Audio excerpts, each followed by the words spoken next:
Olá, seja muito bem-vindo ou muito bem-vinda a essa videoaula. Nela eu vou estar abordando habilidades muito importantes e muito cobradas no Enem, ok? Venha comigo. Matemática, simples, simples, simples e prática. Simples e prática. Nesse vídeo eu trago a correção de mais duas questões que foram escolhidas aí para o simulado do Enem 2024. Proposta pela Secretaria Estadual de Educação de Minas Gerais, as questões 148 e 149, cujos tópicos abordados serão combinação simples e medida de tempo. Uma empresa confecciona e comercializa um brinquedo formado por uma locomotiva pintada na cor preta, mais 12 vagões de iguais formato e tamanho, numerados de 1 a 12. Dos 12 vagões, 4 são pintados na cor vermelha, 3 na cor azul, 3 na cor verde e 2 na cor amarela. O trem é montado utilizando-se uma locomotiva e 12 vagões ordenados crescentemente segundo suas numerações conforme ilustrado na figura. De acordo com as possíveis variações nas colorações dos vagões, a quantidade de trens que podem ser montados expressa por meio de combinações é dada por qual dessas opções. Então, quando se fala em combinações, é porque não importa a ordem dos elementos dentro do subgrupo. E aqui já foi dito, inclusive, que são combinações. Então, são 12 vagões e 4 são pintados na cor vermelha. Então, aqui a gente pode dizer que é combinação de 12 tomado 4 a 4, porque serão escolhidos 4 vagões para serem pintados na cor vermelha, num total de 12. Porém, na segunda escolha já foram escolhidos 4, então desses 12 sobraram somente 8, então será combinação de 8 tomado 3 a 3. Desses 8, como for escolhido 3, para a próxima escolha sobra só 5. Para serem escolhidos na cor verde. E desses 5 foram escolhidos 3, sobraram somente 2 para a última escolha, que é 2 na cor amarela. Na verdade, nem haverá escolha, 2 tomado 2 a 2. Então, a alternativa que traz essa sequência para a gente é a letra E, de esperança. Vamos agora à correção da questão de número 149, que propõe o seguinte: o Índice de Desenvolvimento Humano, IDH, é uma medida usada para classificar os países pelo seu grau de desenvolvimento. Para seu cálculo, são levados em consideração a expectativa de vida ao nascer, tempo de escolaridade e renda per capita, entre outros. O menor valor deste índice é 0 e o maior valor é 1. 5 países foram avaliados e obtiveram os seguintes índices de desenvolvimento humano.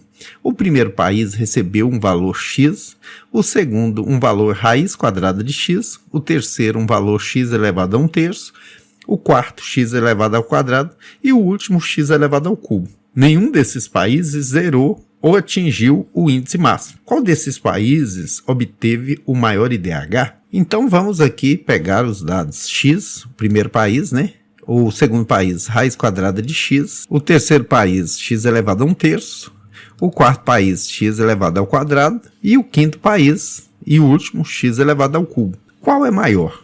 Ora, aqui diz que vai variar de 0 a 1, nem chegando no 0, nem chegando no 1. E o comando da questão quer saber qual desses países obteve o maior IDH, o maior. Veja que aqui está entre 0 e 1, isso faz diferença. Se você tivesse números acima de 1, seria uma realidade. Se você tiver números entre 0 e 1, é o contrário.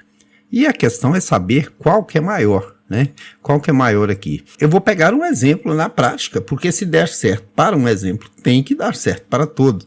Um número que esteja entre 0 e 1, que não seja 0 e que não seja 1, vou pegar aqui 1 sobre 64. Por que eu peguei 1 sobre 64? Porque ele é maior que 0 um pouquinho, ele é menor que 1, muito menor, e o 64, ele é um cubo perfeito. Daqui a pouco você vai entender por que eu peguei ele como exemplo. Aqui, onde é x elevado a 1, fica exatamente 1 sobre 64. A raiz quadrada desse número, 1 sobre 64, é 1 sobre 8, porque 8 é a raiz de 64, 1 é a raiz de 1. 1 elevado ao cubo, eu vou decompor aqui só para você ver o que acontece. 64 por 2, 32, a gente vai decompondo em fatores primos até não dar mais, olha. Aqui acabou. Então deu 2 elevado a 1, 2, 3, 4, 5, 6. 2 elevado a sexta. Então aqui eu vou pôr 1 meio, que é esse 2 aqui, ele está elevado à sexta potência, aqui um 6, Então, porque o 64 que eu decompus estava no denominador, por isso que esse 2 está no denominador, e o expoente 6 é porque 64 é 2 à sexta. E isso estava elevado a 1/3. Em potência de potência, você conserva a base, que é 1 meio, e multiplica os expoentes. 6 vezes 1, 6, dividido por 3, 2. E 1 meio elevado ao quadrado é 1/4. 1 ao quadrado é 1, 2 ao quadrado é 4. Aqui eu já vou conseguindo comparar. X ao quadrado é eu pegar 1 sobre 64 e elevar ao quadrado. Ficou 1 sobre 64 ao quadrado, porque 1 ao quadrado é o mesmo. X ao cubo é 1 sobre 64 ao cubo, porque 1 ao cubo é o mesmo, 1 vezes 1 vezes 1, e 64 ao cubo. Agora, qual desses é o maior? Fração é divisão. Aqui eu tenho 1 dividido em 64 partes, aqui eu tenho 1 dividido em 8 partes, aqui eu tenho 1 dividido em 4 partes. Aqui eu tenho 1 dividido por um número muito grande, que é 64 vezes 64. Aqui eu tenho 1 dividido por um número muito maior, que é 64 vezes 64 vezes 64. Então esses são muito pequenos. Esse é pequenininho, esse é pequeno. O maior de todos é o que tem o menor expoente. Se você divide um bolo em 4 partes, a pessoa come muito mais do que se você dividir esse bolo em 8 partes, se você dividir esse bolo em 64 partes. A reta real, se você organizasse esses valores, ia ser o primeiro, esse aqui, ó, 1 sobre 64 ao cubo. Esse quinto seria o primeiro menor de todos. O segundo menor seria o quarto aqui, ó, com 1 sobre 64 ao quadrado. O terceiro menor seria esse 1 sobre 64, que é o primeiro, né? E depois dele, um pouco acima, viria 1 sobre 8. E maior que todos, 1 sobre 4. É assim que funciona. Quando a gente divide 1 por 4, a fatia é maior do que quando a gente divide 1 por 8. E quando a gente divide 1 por 8, a fatia é maior do que quando a gente divide 1 por 64. Então a gente pode verificar na reta real que o maior de todos é o da terceira opção, letra C. C de compartilhar, compartilhar conhecimentos. O conhecimento é como a luz. Se você não compartilha, ele não vai clarear o caminho, não vai ajudar as pessoas a atingirem seus objetivos. Então venha para o canal Matemática Simples e Prática e vamos compartilhando conhecimento.